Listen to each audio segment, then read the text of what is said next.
Yeah.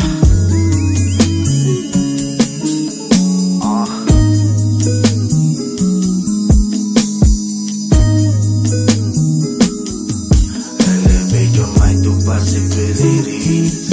Malabong pumalpak ka lamang remedy. Tahimik lang ako but I'm not blind to see. I'm working on my assets, liabilities. May bahay pati kotse bilang aking bills. Takot na mawala na lang ko how it feels. Yung akala lang nila walang maaabot. Eto't nasa taas minsan nababago. Well okay lang naman kasi may peace of mind.